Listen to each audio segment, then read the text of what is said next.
LTA, what's up? Today I want to talk about parents being able to discipline their kids. Now, in the society we live in, they don't want you to discipline the kids. For what reason?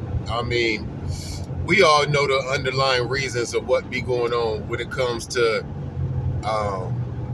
the people in the world. Like the government always wanted us to be dumb and divided, for they could keep conquering, for they could stay conquering in all aspects.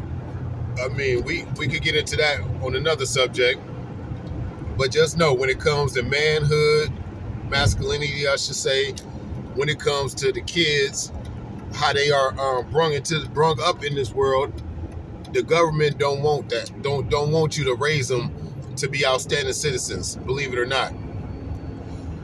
Don't want them to think for themselves. Believe it or not. They want robots. They want puppets. But let's get into it. So, if you okay, let's start off by saying this. There's more than one way to discipline somebody, a child, a person, anybody. Let's talk about a couple of different ways to discipline. Okay, you got physical, meaning whoopings, whatever word you want to call it, spankings, whatever, physical, touching. Then you got taking stuff away. When we talk about kids, anyway, take away the PlayStation, take away the phones, take away whatever they like type stuff. So you got that kind of discipline. You got adding stuff as a discipline, as a disciplinary way to do things. Make them do chores around the house. Make them shovel snow. Make them cut wood, chop wood, whatever. So you could take away stuff. You can add certain type of duties or whatever you want to call it, chores. You could physical. You could make people stand in corners. I got a homie who used to have to stand in corners and hold phone books and hold books or whatever. Stand in the corner and hold books. Some people stand in the corner with one leg up or something. Whatever. So this notion that discipline is only when you whoop somebody, that's crazy. Now let's talk about whoopings.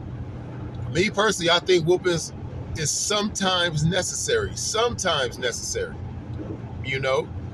Now there's a difference between whooping your child and abusing your child. If you're just always putting your hands on your child and you're not even explaining to them what is wrong, and when you do put your hands on your child, it's overboard, that's abuse.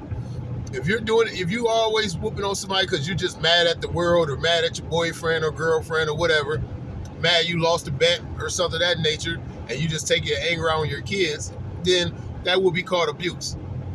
But if you whoop your child every now and then and you do it in a proper way with a belt on the butt, or and then when you whoop them, you're not hitting them 100 times with the belt or whatever. You giving them a simple, a whoop on the butt. Even if you use your hand, it might take about a good, I don't know, give or take 10 swings, so to speak. A regular whooping. So I'm very it makes me mad when I hear parents say stuff like, I don't even yell at my kids. I don't even yell because our parents used to beat us. Why does it always go straight to beatings? Yes, people there used to get beat, and some people still get beat. The world is the world. But overall though, man, you respected your people when they disciplined you. When you get older, you start looking at that. You look back at that stuff, and after you become a parent, that's what it really be. After you become a parent, you start understanding, man, like, oh man, my parents wasn't that bad. My parents wasn't that bad. And like I say, even for the ones that was bad, because I grew up in the hood, so we had alcoholic mamas, we had dope fiend mamas. We had all that. But at the end of the day, man, most of us, for the most part, respected our parents no matter what they did. Like Tupac said, even though you a crack fiend, mama, you still a black queen, mama. You know what I'm saying? They demanded that respect. You know what I mean? They could smoke crack or whatever, but you gave them respect. You know what I mean? Like I'm in my 40s and I don't even cuss in front of my mama to this day.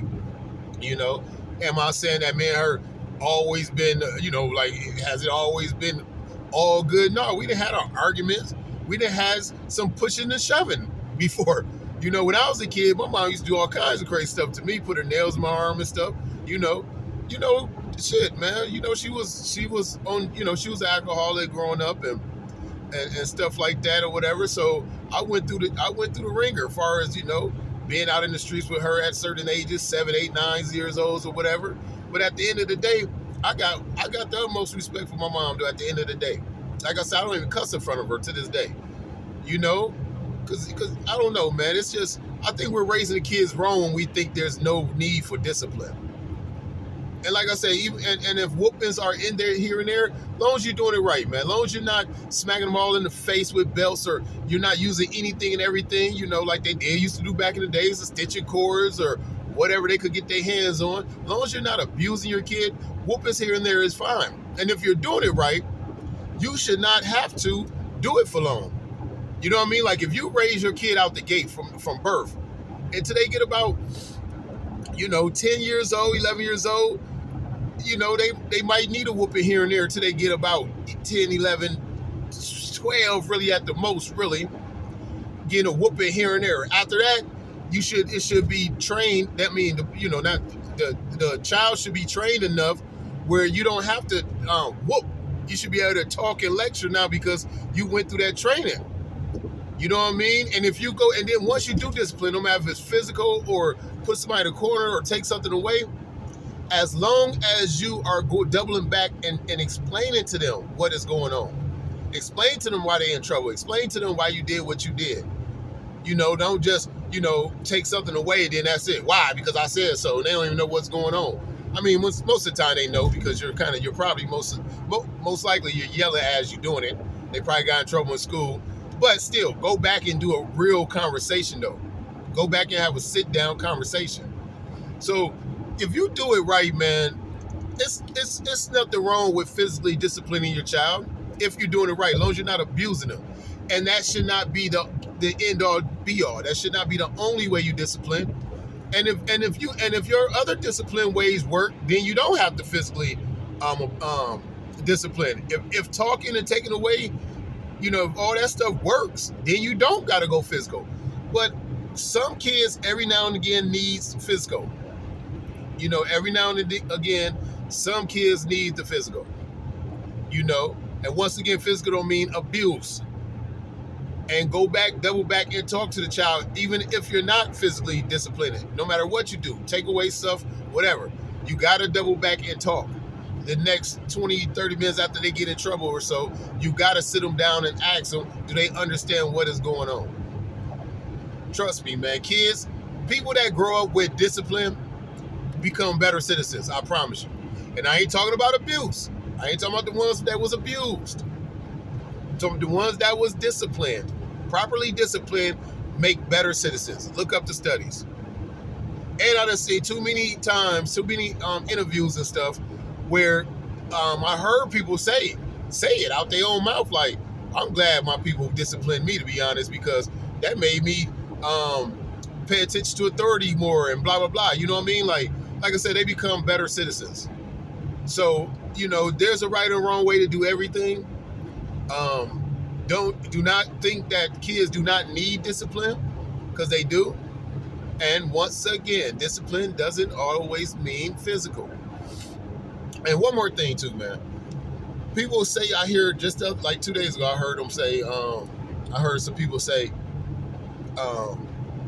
you want your kids to disrespect you because you want them to feel like, be strong. You want them, when they get out in the real world, not to, like bow down to peer pressure and bullies and stuff like that, or negative influences.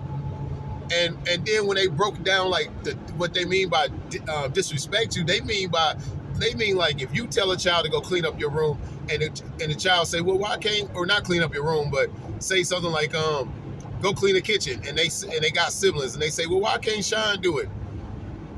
You could say whatever you want to say, as long as it's respectful. You can even ask me why I'm telling you to do something.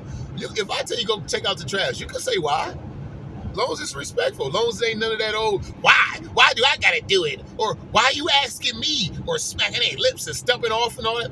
long as it ain't disrespectful, you can ask why.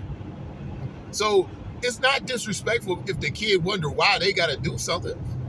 As long as they ask him politely, they gonna get told politely why. You see what I'm saying? Like, we gotta stop this. How is we raising such soft? Why do we want to raise a soft generation when we got so much bad shit happening, and more crazy shit? Like it's always been violence, but the way they're doing it now is crazy. A girl just went into school the other day in Nashville because she had beef with the school. She shot 3 kids, killed 3 kids and 3 adults. What did the kids have to do with you having beef with that school? So since we're having